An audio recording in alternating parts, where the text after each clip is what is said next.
Hi friends, welcome to our channel. Friends, Rishi Vasu movie థియేటర్కి వెళ్ళి ఎవరి సీట్లో వాళ్ళు కూర్చుంటారు. వసు అయితే గాల్లో తేలిపోతుందనమాట.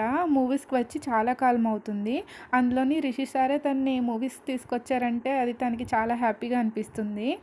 రిషి కూడా హ్యాపీగానే ఉంటాడు. వసు రిషి అని పిలిచిన పిలిపే మైండ్లో అది రిపీటెడ్గా వినిపిస్తూ ఉంటుంది. అది తలుచుకుంటూ మురిసిపోతూ ఉంటాడు.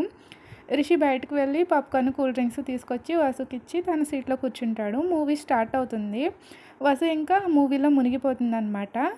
రిషికేమో మూవీస్ అంటే పెద్దగా ఇంట్రెస్ట్ ఉండదు. తను టీవీ చూసినా, మొబైల్ చూసినా కానీ స్పోర్ట్స్, న్యూస్, ఫ్యాషన్, బిజినెస్ గురించి ఇలాంటి వాటి గురించే చూస్తాడు. కానీ రిషి మూవీస్ చూస్తూ టైం వేస్ట్ చేసుకోవడం ఎందుకు అనుకుంటాడో ఏమో మరి.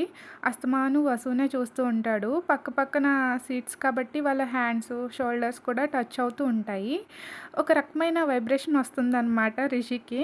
వసుకు కూడా సేమ్ ఫీలింగ్స్ వస్తున్నాయా లేదా అన్నట్టుగా వసు ఫేస్ చూస్తాడు. వసు మాత్రం తన ఫేవరెట్ హీరోని చూస్తూ ఎంజాయ్ చేస్తూ ఉంటుంది, అసలు రెప్పేయకుండా. అప్పుడు రిషి అని తల అడ్డంగా ఒప్పుకుని తను కూడా మూవీని చూడడం స్టార్ట్ చేస్తాడు. తర్వాత ఇంటర్మిషన్ వస్తుంది. థ్యాంక్ గాడ్ ఇంటర్వెల్ వచ్చింది. వీళ్ళంతా స్క్రీన్ని ఎలా చూస్తున్నారో ఏంటో, కళ్ళు ఎఫెక్ట్ అవ్వవా ఇంత చీకట్లో అంత లైట్? అబ్బా, రెప్పలు వేయకుండా మరీ చూస్తున్నారు.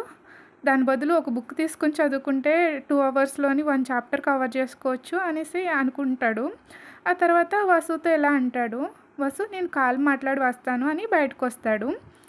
రిషి మొబైల్ మాట్లాడి లోపలికి వెళ్దామని వెనక్కి తిరిగి చూస్తాడు. ఈలోపు అక్కడ వసు కటౌట్ దగ్గర నుంచుని డిఫరెంట్ స్టిల్స్, ఎక్స్ప్రెషన్స్ పెడుతూ సెల్ఫీస్ తెగ తీసేసుకుంటుందన్నమాట. రిషి అది చూసి ఎక్కడో కాలుతుంది రిషికి, అంటే బాగా జల్సీ ఫీల్ అవుతాడనమాట. ఆ తర్వాత రిషి వసు దగ్గరికి వెళ్తాడు. అప్పుడు వసు రిషిని చెయ్యి పట్టుకుని దగ్గరికి లాగుతుంది. సార్ రండి సార్, సెల్ఫీస్ తీసుకుందాంతో అంటుంది. రిషికి నవ్వొస్తుంది, ఎక్కడున్నాడు ఇక్కడ అని. సో వాళ్ళిద్దరూ అలాగా సెల్ఫీస్ తీసేస్తుంది, వాళ్ళ ముగ్గురికి, కట్అవుట్కి, వసుకి, రిషికి కూడాని. అప్పుడు రిషి వసు వైపు చూసి లోపలికి వెళ్దామా, ఇంకా సినిమా స్టార్ట్ అవుతుంది కదా, ఇంటర్వెల్ అయిపోయింది అంటాడు. ఓ సార్ రండి సార్, త్వరగా రండి అనేసి చేయి పట్టుకుని లాక్కుని వెళ్ళిపోయి మళ్ళీ ఇద్దరు సీట్లో కూర్చుంటారు. సార్ ఎందుకు అలా ఉన్నారు, మీకు మూవీ నచ్చలేదా అని వసు అడుగుతుంది. అప్పుడు రిషి ఆహా లేదు బాగుంది మూవీ అనేసి అంటాడు.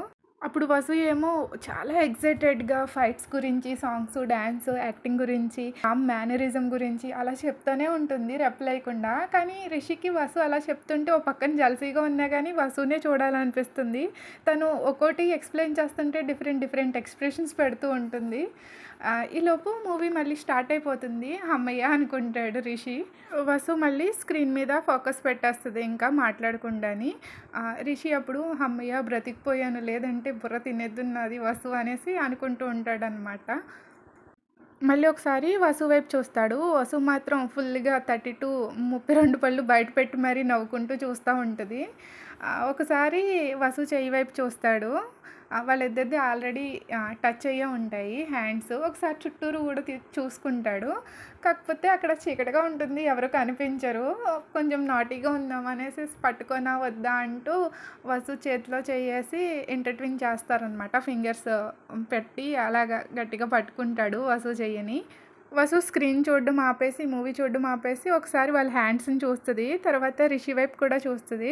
రిషి మాత్రం స్క్రీనే చూస్తున్నట్టు యాక్ట్ చేసేస్తూ ఉంటాడు. వసుకు నవ్వు వస్తుంది, మళ్ళీ హ్యాండ్స్ చూసి మళ్ళీ మూవీ చూడడంకి స్క్రీన్ వైపు తిప్పేసుకుంటుంది తల నవ్వుకుంటూనే. తనకి అర్థమైపోతుంది అనమాట, రిషి సార్ కావాలనే పట్టుకున్నారు అని. సెక్యూర్గా అనిపిస్తుంది రిషి సార్ అలా చేయి పట్టుకుంటే తనకి. రిషి కూడా ఇంకేం మాట్లాడు, అలా తన హ్యాండ్ పట్టుకుని మూవీ చూస్తున్నట్టే ఉంటాడు. కానీ తన ఆలోచనలు ఎక్కడెక్కడికో వెళ్ళిపోతూ ఉంటాయి. తర్వాత మధ్యలో వచ్చే ఫైట్స్కి, సాంగ్స్కి ఇంకా వసు ఆగదనమాట. ఇంకా ఫుల్గా అరిచేస్తూ ఉంటుంది అందరితో పాటు. రిషి మాత్రం వసునే చూస్తూ ఉంటాడు షాకింగ్గా, ఏంటి ఇలా అరుస్తుంది అనుకుంటూని. ఏంటి ఇంత ఇష్టమా ఈ హీరో అంటేని అనేసి కొంచెం జల్సీ ఫీల్ అయిపోతూ ఉంటాడు. ఫేస్ మాడిపోతూ ఉంటుందన్నమాట తన వసు యాక్షన్స్ చూసి. మూవీ అయిపోతుంది. అయిపోయాక లైట్స్ ఆన్ చేస్తారు కదా, అందరూ వెళ్ళిపోతూ ఉంటారు. రిషి మాత్రం అలాగే కూర్చుని ఉంటాడు.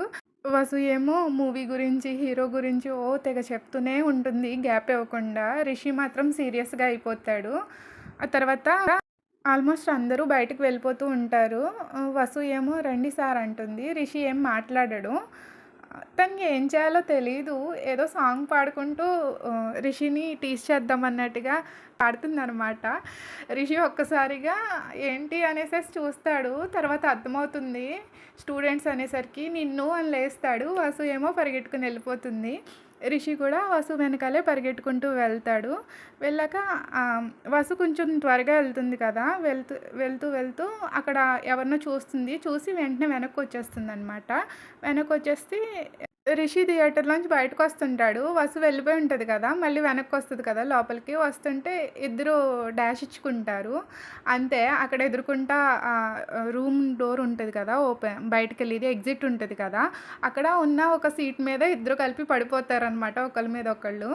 అప్పుడు మళ్ళీ ఒకళ్ళనొకళ్ళు చూసుకుంటూ కొద్దిసేపు ఉండిపోతారు అలాగే. తర్వాత నెమ్మదిగా లేచి వసు ఇలా అంటుంది, "సార్ వద్దు సార్ కొద్దిసేపు ఆగండి వెళ్దాం" అంటుంది. ఏమైంది అంటే రిషి చేయి పట్టుకుని తీసుకెళ్తుంది. బయటికి తీసుకెళ్ళి అక్కడ వాళ్ళుంటారనమాట. రిషి వాళ్ళ సిస్టర్స్ ఉంటారు. అంజు, సంజు ఇంకా వాళ్ళ కాలేజ్ స్టూడెంట్స్ చాలామంది ఉంటారు. వాళ్ళు కూడా మూవీకొచ్చుంటారు. వసు అంటుంది, "సార్ వాళ్ళు చూస్తే చాలా ప్రాబ్లమ్ అయిపోతుంది. వాళ్ళెళ్ళాక వెళ్దాం సార్" అనేసేసి అంటూ ఉంటుంది. "ఎందుకు భయపడతావు వాళ్ళని చూసి? మనం ఏమన్నా కాలేజ్‌లో ఉన్నామా? మనం ఇప్పుడు హస్బెండ్ అండ్ వైఫ్ వాళ్ళని చూసి భయపడడం ఏంటి? నేనున్నాను కదా రా" అని వసు చేతిని పట్టుకుని రిషి తీసుకెళ్తాడు. వసు ఏమో ఆశ్చర్యపోతుంది. రిషి వసు చెయ్యి పట్టుకుని అలా తీసుకెళ్తూ ఉంటే ఫస్ట్ అంజు రిషి వాళ్ళని చూస్తుంది. అప్పుడు వాళ్ళ అన్నయ్య, వసు ఒకరి చేతిలో ఒకరు పట్టుకొని వాళ్ళ వైపు వస్తూ ఉంటారు. అయితే అప్పుడు అంజు సంజుని గోకుతుందనమాట. ఇలా చూడు అన్నట్టు సైగ చేస్తుంది. ఏంటా అని విసుగ్గా సంజు కూడా చూస్తుంది. తను కూడా ఫుల్ షాక్ అయిపోతుందనమాట. వాళ్ళ అన్నయ్య, వసు కలిపి వస్తున్నందుకు షాక్ ఉండదు. వాళ్ళ చేతులు చూసి ఇంకా పెద్ద షాక్ తింటది. వాళ్ళు ఇంకొంచెం దగ్గరకొచ్చాక అంజు వాళ్ళని అన్నయ్య అని అంటుంది. అంతే మిగిలిన స్టూడెంట్స్ అటెన్షన్ కూడా వాళ్ళ వైపు వెళ్ళిపోతుంది. వాళ్ళ ఫేవరెట్ ప్రొఫెసర్ వాళ్ళ క్లాస్‌మేట్‌ని తీసుకొని మూవీకి రావడం చూసి షాక్ అవుతారు వాళ్ళు కూడాని. వాళ్ళ హ్యాండ్స్ అలాగా పట్టుకుని ఉండడం ఇవన్నీ చూసి సారేనా అనుకుంటూ ఉంటారు. గుసగుసలు మొదలైపోతూ ఉంటాయన్నమాట. కొంతమందేమో హస్బెండ్ అండ్ వైఫ్ కదా! అందులో తప్పేముంది గట్టా అనేసి వాళ్ళు అనుకుంటారు. లేదు కదా తన స్టూడెంటు అలాగా తీసుకురావచ్చా అని కొంచెం మంది నెగెటివ్‌గా అలా మాట్లాడుకుంటూ ఉంటారు. ఆ తర్వాత ఇవి వినిపిస్తాయన్నమాట. కానీ పట్టించుకోరు. వాళ్ళందరూ గుడ్ ఈవినింగ్ సార్ అని చెప్పేసి వాళ్ళు అక్కడి నుంచి వెళ్ళిపోతారు. అప్పుడు సంజు అడుగుతుంది, "అన్నయ్య ఏంటి మీరిక్కడ" అని అడుగుతుంది. అప్పుడు రిషి ఇలా అంటాడు, "అది నిన్ను అడగాలి. మీరిద్దరూ ఏం చేస్తున్నారు ఇక్కడ? ఈ టైం వరకు బయటనేం తిరుగుతున్నారు ఇంటికి వెళ్ళకుండా" అని గట్టిగా కసురుతాడు. "అది కాదన్నయ్య మూవీకి వచ్చాము అయిపోయింది. ఇప్పుడు వెళ్ళిపోతాము ఇంటికి" అని వాళ్ళు అంటారు. అప్పుడు రిషి ఓకే అన్నట్టు తల ఊపుతాడు. అప్పుడు సంజు ఇలా అంటుంది, "అన్నయ్య మీరు ఇల్లు వదిలి ఎందుకు దూరంగా వెళ్ళిపోయారు" అని సాడ్‌గా అడుగుతుంది. "అవునన్నయ్య నిన్ను చాలా మిస్ అవుతున్నాం మేమంతా." "ఏమైంది అన్నయ్య అందరినీ వదిలేసి వెళ్ళిపోయావు" అని వాళ్ళు సాడ్‌గా పెడుతూ ఉంటారు ఫేసు. ఇంకా ఏవేవో అంటూ ఉంటారు బాధతోటి. అప్పుడేమో వసు రిషిని కొంచెం లైట్‌గా తోస్తుందనమాట. "ఏదోటి చెప్పండి ఎలా సైలెంట్‌గా ఉంటే ఎలా" అన్నట్టు చూస్తుంది. రిషి ఇలా అంటాడు, "లేదమ్మా నేను ఫ్యామిలీని గట్టా వదిలేయలేదు. మీకు ఎలా చెప్పాలో అర్థం కావట్లేదు. నేను తర్వాత చెప్తాను. రేపొద్దున కాలేజీలో మాట్లాడుకుందాం. లేట్ అయిపోయింది కదా ఇంటికి వెళ్ళండి" అని అంటాడు. సరే అన్నయ్య బాయ్ అనేసి వాళ్ళు వెళ్ళిపోతారు. ఆ తర్వాత రిషి వసు వైపు తిరిగి ఇలా అంటాడు, "చూడు ఏమయ్యింది?" "ఏం అవ్వలేదు. ఇంత చిన్న విషయానికి ఎందుకు అలా అయిపోతున్నావు" అంటాడు. "ఇది చిన్న విషయమా సార్? మీకు తెలుసా వాళ్ళంతా మన వైపు ఎలా చూసారో" అంటుంది. "చూస్తే ఏమైంది? నీకు నాతో బయటికి రావడం అంత ఇబ్బందిగా ఉన్నప్పుడు ఎందుకు అడిగావు నన్ను మూవీకి తీసుకెళ్ళమని" అని అంటాడు. "ఆహా లేదు సార్" అని వసు అంటుంది. "గుడ్" అని రిషి వసుని ముందరికి తీసుకుని వెళ్తాడు. మధ్యలోనే ఆగిపోతాడనమాట. "అవును నువ్వు నన్ను ఇప్పుడు ఏమన్నావు" అంటాడు. అప్పుడు వసుకు అర్థమవుతుంది. "సార్ అని పిలవనన్నావు కదా మళ్ళీ ఏంటి" అంటాడు. వసు తల కిందకి పెట్టేసుకుంటుంది. మళ్ళీ వసు చిన్ పైకి లేపి రిషి వసు వైపు చూస్తాడు. వసు ఏమో నవ్వుకుంటూ ఉంటుంది. తన హెయిర్ ఫేస్ మీద పడిపోతే ఆ హెయిర్ని కూడా వసు చెవి వెనక పెడతా ఆ చెయ్యిని అక్కడే ఉంచి వసుని అలా చూస్తూ ఉంటాడు. వాళ్ళిద్దరూ ఒకరి కళ్ళలోకి ఒకరు చూసుకుంటూ ఉంటారు. చుట్టుపక్కల ఇంకెవరున్నారు వాళ్ళనే చూస్తున్నారా లేదా అని ఇంకేం పట్టించుకోరు. అక్కడ క్యాంటీన్‌లో ఒక ప్లేట్ సెట్ ఉంటే అది కింద పడిపోతుంది. ఆ సౌండ్‌కి వీళ్ళు బయటకొస్తారనమాట వాళ్ళ ట్రాన్స్‌లోంచి. అప్పుడు కొంచెం దూరంగా జరిగి నార్మల్‌గా బయటకొస్తారు అక్కడి నుంచి. కారు దగ్గరికి వెళ్ళాక రిషి, వసు హ్యాండ్‌ని వదిలేస్తారు. వాళ్ళు ఎవరి సీట్‌లో వాళ్ళు కూర్చుంటారు. ఇద్దరు నవ్వుకుంటూనే ఉంటారనమాట. వసు పెదవుల మీద చిరునవ్వు అలాగే ఉంటుంది. దానిని ఆపుదామన్నా ఇప్పట్లో ఆపలేదు తను. రీసెంట్‌గా రిషిలో వచ్చిన కొత్త మార్పుల్ని తలుచుకుంటూ అలాగా స్మైల్ చేసుకుంటూ హ్యాపీగా ఫీల్ అవుతూ ఉంటుంది. రిషి ఏమో నవ్వుకుంటూనే అలాగా కార్‌ని నార్మల్‌గా డ్రైవ్ చేస్తూ ఉంటాడు. వసు మాత్రం విండో సీట్‌కి జారబడి వస్తున్న గాలిని ఎంజాయ్ చేస్తూ చూస్తూ అలా ఉంటుంది. ఆ రోజు నైట్ ఇంకా వీళ్ళిద్దరూ ఒకళ్ళ గురించి ఒకళ్ళు ఆలోచించుకుంటూనే పడుకుంటారు. ఆ థాట్స్ ఇంకా బయటికెళ్ళవనమాట వాళ్ళ బ్రెయిన్‌లో. రిషి గురించి వసు, వసు గురించి రిషి ఆలోచించుకుంటూ, నవ్వుకుంటూనే అలా ఆ పెదవుల మీద చిరునవ్వుతోనే అలాగే నిద్రపోతారు వాళ్ళు ఆ నైటు. వాళ్ళ మధ్య ప్రొఫెసర్, స్టూడెంట్ అనే ఆ రిలేషన్ నెమ్మదిగా తగ్గిపోతూ వస్తుందనమాట. కొత్తగా లవ్ అనే యాంగిల్ మొదలవుతుంది వాళ్ళిద్దరి మధ్యనని. ఇద్దరికీ సేమ్ ఫీలింగ్స్ ఉన్నాయి. కానీ ఎవరు బయటపడట్లేదు. లెట్స్ సీ ఎప్పుడు ప్రపోజ్ చేసుకుంటారో వీళ్ళిద్దరూని. Thank you for listening.